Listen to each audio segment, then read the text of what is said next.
Bonjour à toutes et merci de votre fidélité. Ce premier temps de parole consacré à nos personnes âgées ce samedi 11 janvier du côté de la MJC de Mgombani avec l'UFOLEP Mayotte représenté ce matin par sa déléguée départementale à l'UFOLEP. C'est Atua Toumani que nous recevons. Atua, bonjour et bienvenue. Bonjour, merci de nous recevoir aujourd'hui. Alors, on va parler un peu de l'UFOLEP d'abord. C'est vrai, vous êtes issu un peu de la Ligue de l'enseignement. Quand on entend la Ligue de l'enseignement, c'est vrai qu'on a tendance à oublier un peu le sport, mais le sport c'est l'éducation d'abord à l'UFOLEP. C'est ça, donc l'UFOLEP, c'est le secteur sportif de la Ligue de l'enseignement. Tous les sports autrement et le sport pour tous. Donc notre objectif, c'est justement de promouvoir et développer la pratique sportive auprès des personnes qui en sont le plus éloignées. Donc on a les enfants, les femmes et les personnes âgées qu'on mobilisera demain lors d'une journée sportive. C'est-à-dire qu'aujourd'hui, au niveau de la Ligue de l'enseignement, est-ce qu'on va chercher ces personnes-là ou est-ce que ces personnes-là, on les fait venir dans des locaux? Comment ça se passe le temps de proposer, par exemple, que ça soit peu importe le sport que vous allez proposer à ce public que vous venez de nous citer? Est-ce que finalement, c'est un programme, un planning détaillé dans l'année, par exemple? Alors oui, c'est une programmation annuelle. Donc en gros, sur tous nos événements, sur les publics sur lesquels on intervient, on a une programmation annuelle. Donc on a des événements ponctuels qui se passent tous les ans. Et on a également des temps d'intervention, 1 heure par semaine auprès de ces publics-là, dans différents villages de Mayotte. Combien de personnes seront présentes pour ces journées? On attend environ 300 personnes pour samedi prochain. Alors, les personnes éloignées du monde du sportif, ça veut dire quoi? Ça veut dire qu'aujourd'hui, Léo, moi, nous qui ne sommes pas trop dans le sport, c'est-à-dire que vous allez nous intéresser à faire du sport, vous allez nous faire comprendre le bien que nous fera si on pratique peu importe le sport. C'est ça, donc nos éducateurs sportifs interviennent beaucoup sur le terrain, où ils mobilisent, en fait, ils promeuvent justement le sport en donnant des conseils de sport sportifs pour montrer en fait le bien-être qu'apporte le sport, mais aussi pour montrer que c'est un divertissement, qu'on peut faire du sport de toute autre façon, que c'est pas parce qu'on a 5 ans qu'on peut pas faire tel ou tel sport, ou parce qu'on a 90 ans qu'on peut pas faire non plus du sport. Donc l'idée, c'est vraiment de développer cette partie-là. Durant cette journée sportive, qu'est-ce que vous allez proposer aux personnes âgées? Alors, on va proposer justement des activités adaptées à eux. Donc, on aura du boccia, du tir à la sarbacane, de l'initiation au basket, de l'initiation à l'ultimate, donc le frisbee. Il y aura également une petite randonnée qui se fera sur le parcours santé de la Pointe-Marabout. Et on aura différents animateurs qui proposeront leur activité, dont notre service civique qu'on a recruté récemment, qui a une activité typique du sud de la métropole, qui est un jeu à base du tambourin et d'une balle de tennis. Alors, nos personnes âgées, parlons-en. C'est vrai qu'aujourd'hui, on a tendance à dire à Mayotte que nous les abandonnons de temps en temps, on les oublie. Quand on entend par exemple les grands fitness géants, des fois on voit plus de jeunes que des personnes âgées. Là, vous avez voulu en tout cas mettre l'accent sur les personnes âgées. Qui sont ces personnes âgées? Est-ce que finalement c'est des personnes avec lesquelles vous travaillez tout au long de l'année, ou vous demandez à chaque famille, chaque fils, chaque enfant d'amener sa maman, son papa ou son bakoko? Alors là, l'idée, en fait, pour avoir toutes ces personnes, on a un gros réseau d'associations affiliées à l'UFOLEP et on passe par ce réseau pour que justement, vu qu'on sait que les associations mahoraises sont plus sur le terrain, donc on passe par elles pour justement nous trouver du public sur ces événements. On passe également par les différents CCAS des communes, donc on aura le CCAS de Chirongi qui sera présent, le CCAS de Tingoni. On a différentes associations qui œuvrent pour les personnes âgées, donc comme Salima Salimine de Amjago, des associations l'association de Mgombani, une association de Tingoni, une association à Chungi. Donc on intervient avec toutes ces associations sur des temps hebdomadaires. On fait également du partenariat. On les invite également sur des événements comme ça pour nous amener du public. Et justement, c'est du bouche à oreille en fait. Sur tous nos événements, on utilise beaucoup le bouche à oreille. Il suffit qu'on parle, ne serait-ce là où on est situé, qu'on présente à nos voisins, samedi, on a un événement pour tel et tel public. On sait qu'ils vont venir parce qu'ils sont intéressés, ils ont envie de découvrir, ils ont envie de sortir de leur quotidien. Donc, ça veut dire qu'aujourd'hui, chaque association venant du nord, du centre ou du sud de Mayotte va se charger d'avoir le moyen de transport pour amener toutes ces personnes âgées? Non, du coup, à l'UFOLEP, on prend en charge le transport et le repas lors des événements.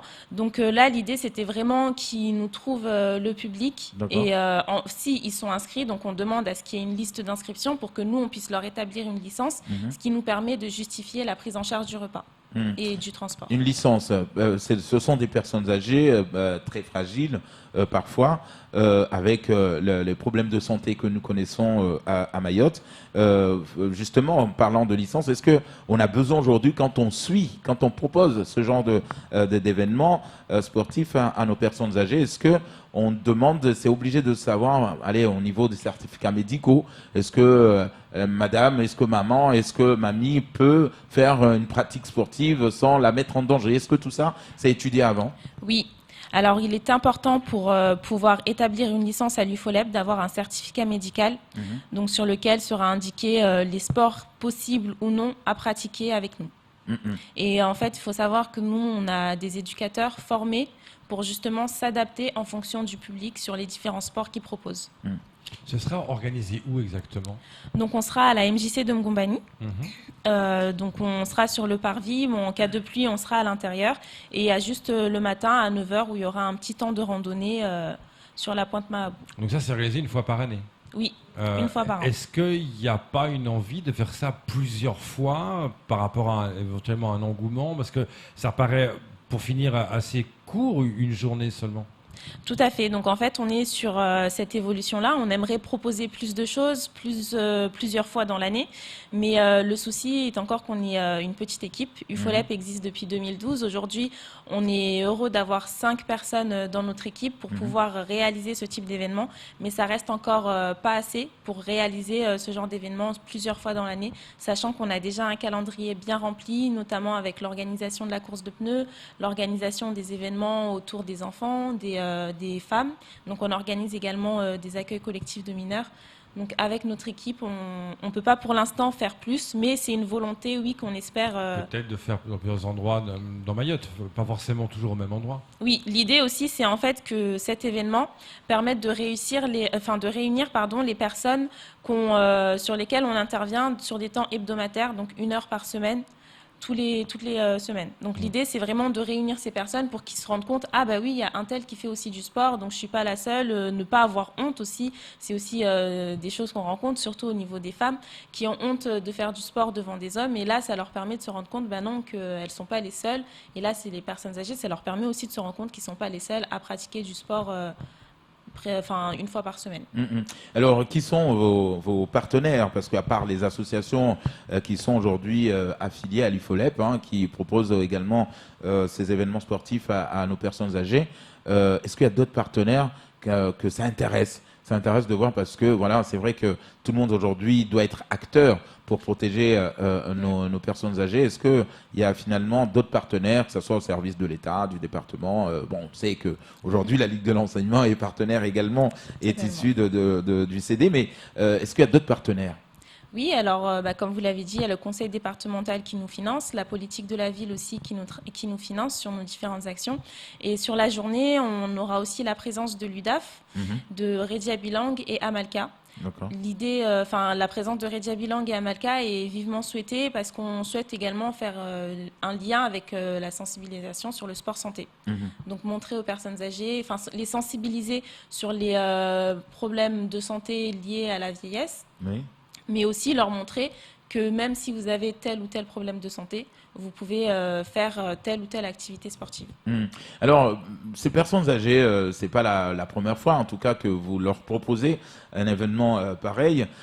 Qu'est-ce qu'elles vous disent? Est-ce on s'est aperçu que, je sais pas, après plusieurs séances ou plusieurs événements, telle personne âgée, une maman, finalement vous a fait le retour en vous disant: je me sens mieux, je respire mieux, je marche mieux, j'arrive à faire 50 mètres, j'arrive à sortir de chez moi et aller tout seul par exemple à la pharmacie. Est-ce que ça a changé quelque chose en tout cas dans leur quotidien? Ça a changé quelque chose dans leur quotidien, surtout ça leur a permis de changer leur quotidien, de se lever le matin, se dire je dois faire le ménage, aller au champ, aller faire ceci, aller faire cela. Ils intègrent du coup le sport dans leur quotidien. Ça leur a changé positivement aussi sur leur humeur, parce qu'ils se rendent compte qu'avec le sport, ils se sentent mieux, ils arrivent mieux à tenir une journée. Parce qu'ils se sentent plus sportifs, plus actifs en fait. Et donc oui, c'est des retours on a pour l'instant des retours vraiment positifs. Ce qui nous fait plaisir justement parce qu'on est là pour les aider à s'améliorer, pour les aider à justement à réussir à vivre dans une meilleure santé possible. Donc le fait d'intégrer le sport, de voir qu'ils ne se plaignent pas, au contraire, qu'ils sont là, ils en redemandent plus, c'est vraiment une joie pour nous. Est-ce que des fois l'UFOLEP peut intervenir auprès des enfants, de dire voilà, votre maman, nous l'avons reçue, nous l'avons vue, ça va, elle commence vraiment au départ, voilà, elle était à la maison, elle bougeait pas, la santé qui se dégradait. Est-ce qu'on peut s'intéresser aux enfants en disant voilà, on a fait la journée, très bien, votre maman, nous l'avons reçue, voilà, elle a réussi à faire 2-3 pratiques sportives. Maintenant, à vous, par exemple, de lui faire tel exercice. Est-ce que parmi vos éducateurs, l'éducateur peut intervenir auprès de l'enfant en disant, voilà, de temps en temps, faites à votre maman ce genre d'exercice, pas trop forcé. Est-ce qu'on peut lui conseiller comme ça à l'enfant pour pouvoir transmettre au quotidien à la maman, même le jour où il n'y a pas une séance ou une journée sportive comme ça? Oui, bah, totalement. Déjà, on intervient, on mobilise, oui, les jeunes sur les séjours de vacances et on a également des journées sportives à la plage et on leur montre qu'en fait que eux ils peuvent faire du sport. On leur explique aussi que c'est pas parce que eux ils sont jeunes qu'ils peuvent faire du sport, mais que les autres ne peuvent pas parce qu'ils sont plus âgés. Et on a également une autre chance, c'est que les mamans, les personnes âgées, quand ils viennent sur nos événements, ils viennent avec leurs enfants.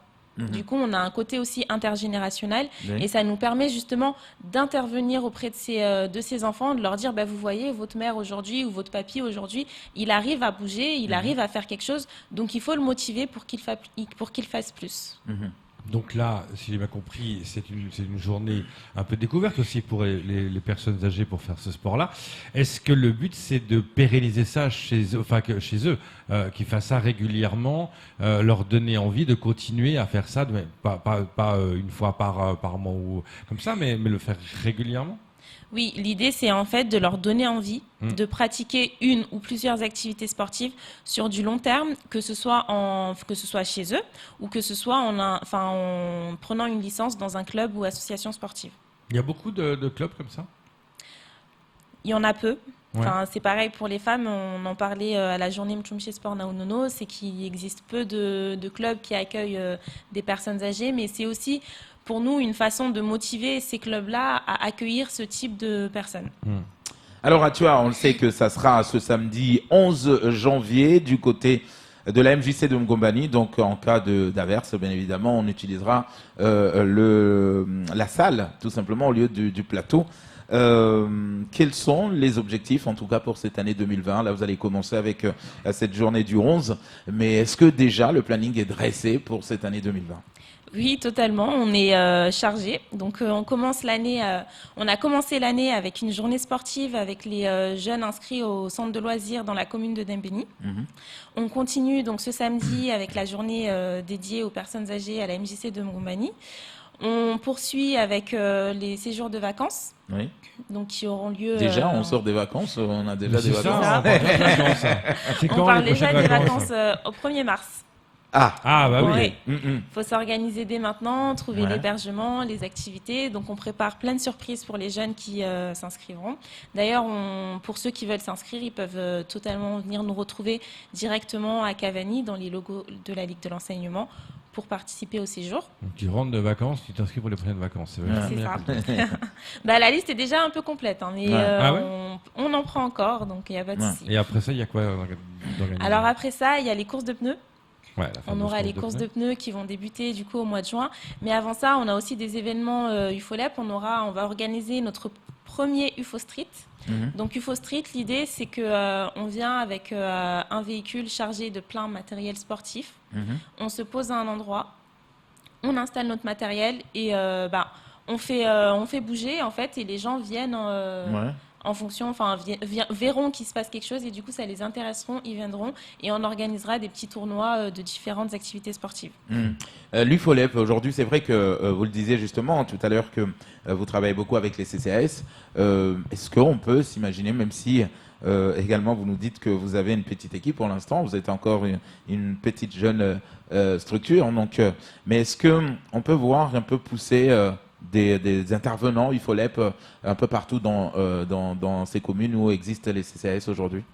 C'est ce qu'on essaye de faire, c'est ce qu'on aimerait faire. Donc, avoir au moins une antenne par secteur.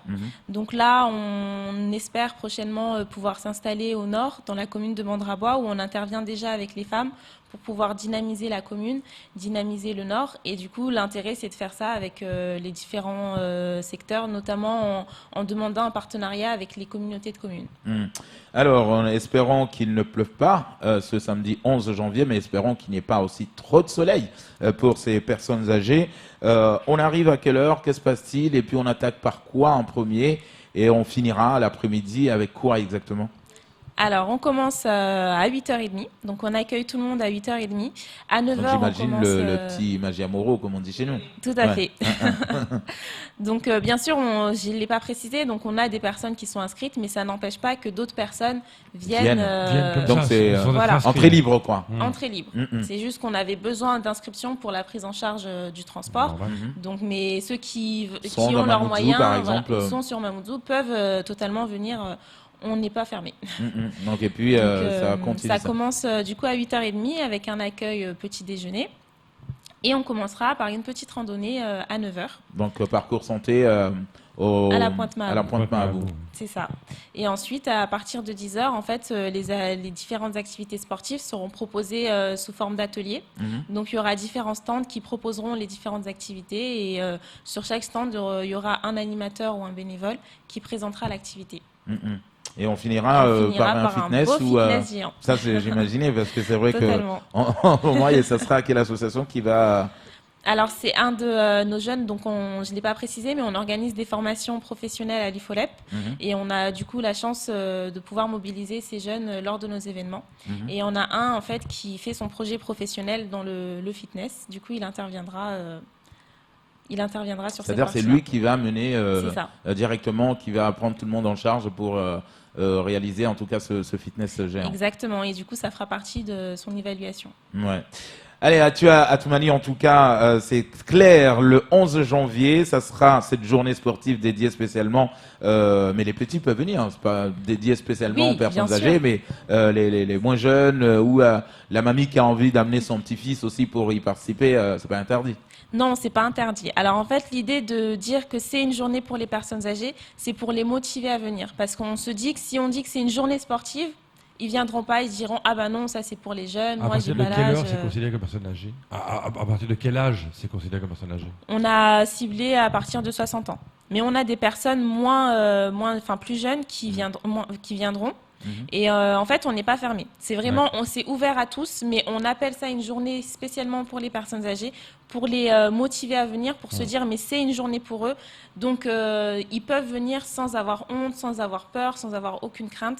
C'est vraiment, en fait, pour les motiver à venir. Parce qu'on se dit, si on reste sur un nom banal, sur une journée sportive, ils se diront ah ben non, ça c'est mon fils qui doit y aller, c'est pas moi ou c'est mon petit-fils. Donc c'est une journée ouverte à tous. On a beaucoup donc là c'est la 3e édition qu'on organise et à chaque édition on a des personnes âgées qui viennent avec leurs enfants et leurs petits-enfants. Donc ça fait aussi une journée à partager en famille. On rappelle juste à Tua où est-ce qu'on vous trouve si une personne en tout cas intéressée, voilà, un enfant qui a envie d'aller prendre des renseignements, un jeune qui a envie peut-être aussi de s'intéresser à toutes ces formations que vous proposez. Donc vous vous trouvez où exactement? Alors on se trouve à Cavani Mamoudzou, 105 rue Soweto. Donc dans les mêmes locaux que la Ligue de l'enseignement. Généralement les gens connaissent plus la Ligue de l'enseignement. Du coup on dit qu'on est dans les mêmes locaux et normalement ils arrivent à trouver. Mais si jamais vous avez des difficultés à trouver, n'hésitez pas à nous appeler au 0269 63 17 78. Sachant que justement prochainement on organise une 2e session de formation préqualifiante au métier du sport. Donc tous ceux qui sont intéressés, c'est à partir de 18 ans. Donc il n'y a pas de limite d'âge. Donc si vous souhaitez faire une réorientation professionnelle, c'est également possible. Et c'est gratuit? C'est financé par le conseil départemental. Donc, si vous êtes inscrit à Pôle emploi, vous êtes rémunéré et la formation est prise en charge. Ah, très bien. Et elle se fait sur Mayotte. Elle se fait sur Mayotte. Voilà, mais très bien. Adjoa Toumani, merci beaucoup d'être venu nous en parler, en tout cas de cette journée sportive. On rappelle que c'est le 11 janvier, donc du côté de Mgombani, donc c'est le samedi 11 janvier. Merci beaucoup, ça sera tout pour ce premier temps de parole.